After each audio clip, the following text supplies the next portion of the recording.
viu? O problema pode se manifestar de diferentes formas. Então, para a gente entender melhor sobre este assunto, eu recebo aqui no programa a cirurgiã vascular Ana Paula Pires. Doutora Ana Paula, bom dia. Bem-vinda ao nosso programa. Bom dia, Cira. Bom dia a todos e obrigado pelo convite de estar aqui participando do seu programa. Doutora Ana Paula, quando nós falamos em trombose, nós estamos falando do que na prática? Como que ela se manifesta? A trombose venosa profunda consiste na formação de um coágulo que, com o passar dos dias, ele pode aumentar e formar um trombo que entope esse interior da veia, dificultando o retorno do sangue para o coração. Normalmente ocorre nos membros inferiores, principalmente na perna, nas veias da panturrilha, mas pode acontecer também nas veias da coxa, nas veias do abdômen, nas veias ilíacas, por exemplo, e também, mais raramente, mas nos membros superiores também. O que as pessoas devem ficar atentas em relação aos sintomas no dia a dia que podem indicar aí uma trombose, doutora? Isso. Os sintomas geralmente são agudos e o principal é um inchaço na perna que pode ocorrer. Na maioria das vezes é unilateral, pode acometer as duas, mas na grande maioria é um lado só da perna. Tá. Começa em um lado. Isso, um lado só. Dá um inchaço e associado a esse inchaço ela pode queixar dor, a pele pode ficar com uma vermelhidão e também no exame físico a gente nota um empastamento da panturrilha, que é um endurecimento da musculatura ali da região, então fica mais endurecida. Agora, é um caso que começa a ocorrer de repente, de uma hora para outra ou não? Tem todo um processo? Tem todo um processo, mas no início pode ser um inchaço mais leve, mas com o passar das horas o inchaço vai ficando mais intenso.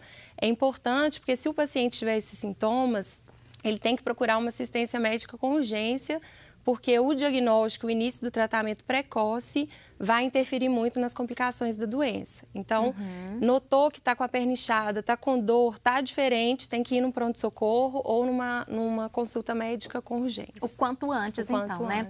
Quais são os fatores de risco, doutora? Os fatores de risco, a mulher tem mais propensão, obesidade, uso de anticoncepcional, tabagismo, aqueles pacientes que têm uma imobilidade, seja por uma internação prolongada, cirurgias prolongadas, viagens longas, né, que vai tornar imóvel, aquelas cirurgias ortopédicas que às vezes requer que o membro fique imobilizado por mais tempo, são fatores. Tem também as doenças do sangue, que são trombofilias, né, que tem os fatores de coagulação alterados, é um fator. Também. E um fator importante da gente falar também é uma neoplasia, o câncer, aumenta muito a chance de ter trombose.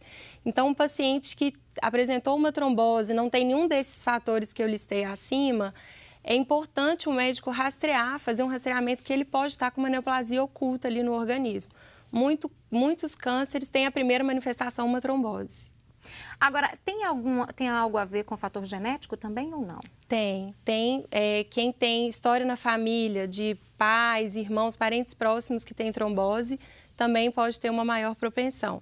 Quem tem varizes também pode ter uma maior propensão. Agora, doutora, é possível evitar esse problema no dia a dia? Tem alguma atitude que a gente pode tomar para evitar ter a trombose?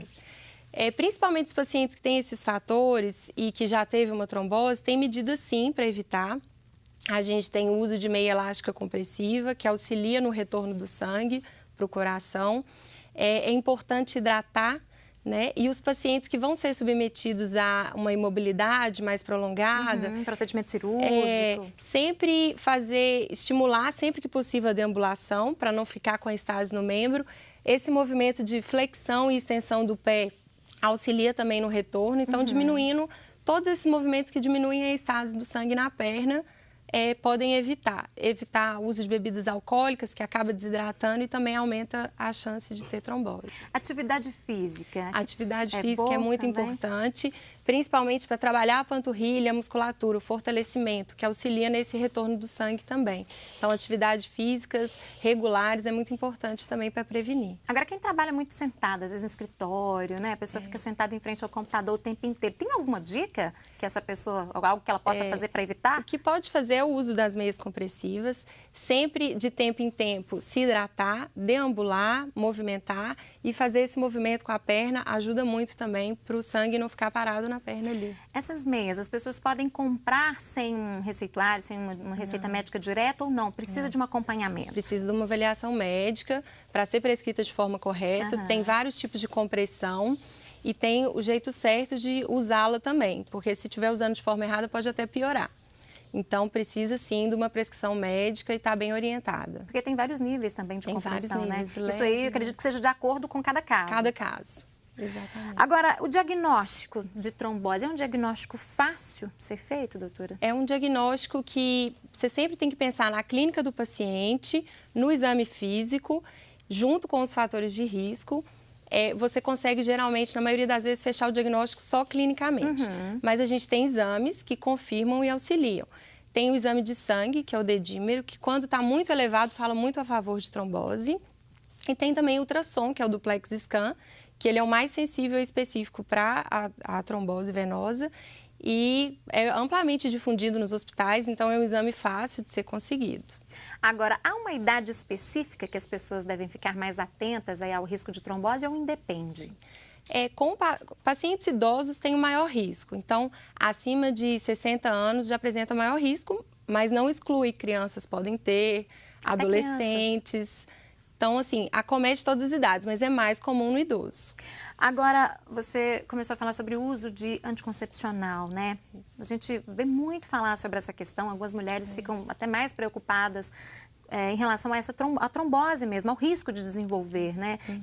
É necessário um acompanhamento? O que a gente pode falar sobre isso? O anticoncepcional, isoladamente, só ele aumenta 3, 4 vezes o risco de trombose. Para todas as mulheres? Para todas as mulheres, ele já é um fator de risco.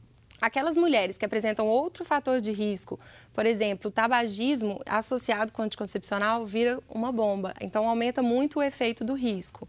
Mas associado a outros fatores, por exemplo, obesidade ou história na família, então aí realmente você tem que pesar o custo-benefício e avaliar se às vezes não tem um outro método anticontraceptivo para poder substituir se ela tiver outros fatores associados. Então, se tiver outros fatores associados, é o caso de conversar o cuidado tem que aumentar. Com um especialista, né?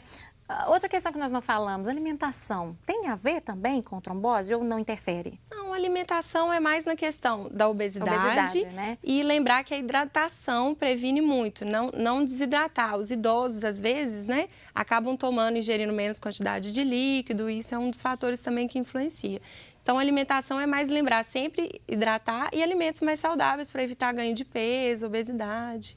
Agora, doutora, foi diagnosticada trombose em um paciente, né? Qual é o procedimento a partir dali? Como que é feito esse tratamento? Na maioria das vezes, dá para tratar clinicamente apenas. Então, é prescrito anticoagulantes. Aí, cada caso depende do uso que vai ser escolhido, mas tem os anticoagulantes que são injetáveis na veia, tem os anticoagulantes que são intramuscular e tem os orais também. Tem os pacientes que às vezes precisam internar, nos casos mais graves, mas tem os que podem receber alta, tomar esse remédio oral em casa, mas tem que ter um acompanhamento. E é um tratamento contínuo? Contínuo, pelo menos até um tempo, até aquele fator de risco identificado existir, o paciente tem que fazer o tratamento. Se depois passou o fator de risco, cessou, o paciente melhorou, a veia recanalizou, aí você pode suspender o anticoagulante. Em alguns casos é necessária a cirurgia, doutora? Sim. Tem alguns casos mais graves que é preciso uma intervenção mais rápida e dissolver aquele trombo de forma mais rápida. Quando você tem uma trombose extensa, por exemplo, acometendo veias da perna, da coxa e as ilíacas do abdômen, às vezes o inchaço é tão importante naquele membro que dificulta até a circulação sanguínea de chegar. Então, aquele membro sofre o risco até de isquemiar e perder o membro. Aí você tem que intervir de forma aguda e mais rápida. Mas são casos mais raros e quando tem uma extensão maior. E é uma cirurgia demorada? Como que é esse processo? Não, é como se fosse um cateterismo. Você faz um fibrinolítico que dissolve o trombo e tem mecanismos de aspiração. Então, você vai com um catéter que vai aspirando aquele trombo. Então, aí você libera de forma mais rápida a circulação daquele membro. Claro que tem os riscos, por isso que não é feito para todo mundo, porque tem o risco aumentado de sangramento. Pode ter sangramento cerebral, então por isso que tem que ser naqueles casos realmente mais graves. O pós-cirúrgico? É tranquilo. É tranquilo também. Tirando esses fatores, né, de maior risco de sangramento, mas como é uma cirurgia menos invasiva, feita por uma punção, não apresenta tanto problema no pós-operatório, não.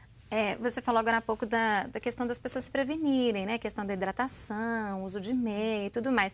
E quando a pessoa é diagnosticada já com trombose, ela foi para casa, tá sendo medicada em casa mesmo, tem algo também na atividade dela do dia a dia que deve mudar, ou que ela deve fazer um acompanhamento mais de perto?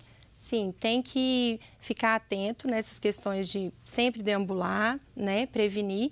E tem que estar atento porque uma das complicações da trombose, que realmente é mais grave, é o risco de ocorrer embolia pulmonar, que é quando esse trombo que está na perna, ele pode se deslocar e vai caminhar até o pulmão. E aí ele entope uma artéria pulmonar e aí pode ter um infarto desse pulmão. No que tem esse infarto do pulmão, o paciente pode ter uma dor torácica intensa, uma tosse com sangramento e pode também, às vezes, apresentar uma perda de consciência momentânea por conta de falta de troca gasosa, que falta oxigenação no cérebro. Então, esses sintomas, se ele apresentar dor torácica, tosse com sangue, aí ele precisa procurar com urgência retornar ao hospital. Então, são sintomas de alerta que ele sempre tem que estar atento. Ou seja, as pessoas têm que ficar bem em alerta o tempo inteiro, porque as consequências para a saúde são diversas, né? E se ocorrer essa embolia, a mortalidade é mais alta, tem maiores complicações. Agora, para a população de uma forma geral, é recomendado fazer algum tipo de exame preventivo anual, que seja em relação à trombose? O que é indicado, doutora? Então, na verdade, aqueles pacientes que têm história familiar de trombose ou apresentam alguma doença no sangue, que são alterações dos fatores de coagulação, como, por exemplo, trombofilias, é importante ele fazer o acompanhamento médico, porque tem medidas que podem prevenir, né? Ou, pelo menos, assim, evitar com que ocorra trombose de repetição. Tem medicamentos, em alguns casos, que é indicado ele tomar os anticoagulantes continuamente. Então, ele tem que ter um acompanhamento médico de perto. Doutora, tem algumas perguntas aqui, olha só. A Ludmila Lopes, lá de Itaúna, um abraço para você, Ludmila. Obrigada por participar conosco. Ela pergunta o seguinte: viajar de ônibus ou de avião por longas distâncias pode provocar trombose? E se sim, o que fazer quando for necessário viajar, né, por um tempo maior? Pode sim. Viagens longas, acima de 6, 7 horas, aumenta o risco, tanto de ônibus, de carro, quanto de avião. É importante o uso da meia e sempre que possível, se tiver de carro, fazer paradas para poder deambular. E no avião também, lembrar que sempre que tiver liberado, né, fazer a deambulação pelo voo, hidratar, tomar bastante líquido e também aquela movimentação só assim com o pé. O movimento só isso aqui já ajuda? Já ajuda, já faz o sangue sanguíneo retornar para o coração. Ok, então, tomar bastante cuidado em viagens longas, né? Mais uma pergunta agora da Carolina Guimarães, do bairro Dom Cabral. Um abraço para você, Carolina. Ela quer saber se os riscos de desenvolver a doença aumentam durante a gravidez. Aumentam. Aumentam na gravidez e também no pós-parto. O organismo da mulher na gravidez muda, né? Então, durante a gestação, ele se prepara, ele aumenta esses fatores de coagulação para o parto, porque no parto tem o risco de ter um sangramento maior. Então, a mulher está naquele período da gestação e no pós-parto está com esses fatores de coagulação aumentado, o que aumenta a chance de formar um coágulo e um trombo. Então, se tem ali na família algum fator de risco já, faz parte de um desses grupos que você citou, tem que ficar mais atento ainda. Cuidado tem que ser redobrado. Gestantes que têm história na família de trombose, ou ela mesma que já teve trombose, ou tem algum outro fator associado, obesidade, todas essas outras coisas, as medidas preventivas devem ser feitas desde o início da gestação. Ok, respondida a pergunta. O Luiz Paulo, do bairro Itapuã, aqui de Belo Horizonte, doutora, um abraço para você, Luiz. Ele quer saber o seguinte: se quem tem predisposição na família a ter varizes é uma pessoa que deve se preocupar mais com o risco de desenvolver trombose? Sim, quem tem propensão a varizes na família acaba tendo também propensão de ter mais varizes. E o fato de você ter as varizes é um outro fator que influencia na estase do membro. Então, as varizes dificultam o sangue retornar, o sangue acaba ficando mais acumulado e no que o sangue fica ali parado, aumenta a chance, sim, de ter um coágulo e uma trombose. Nós vimos aqui a pergunta do Luiz Paulo, que é homem. Os homens também Tem. Tem que tomar cuidado, É mais comum né? nas mulheres, mas tem em muitos homens também ocorre, principalmente quando associado a outros fatores. Tá certo. Doutora Ana Paula, agradeço muito a sua vinda Obrigada. aqui no programa. Muito obrigada e um ótimo dia. Obrigada. E você aí de casa, continue conosco. Vamos fazer um rápido intervalo.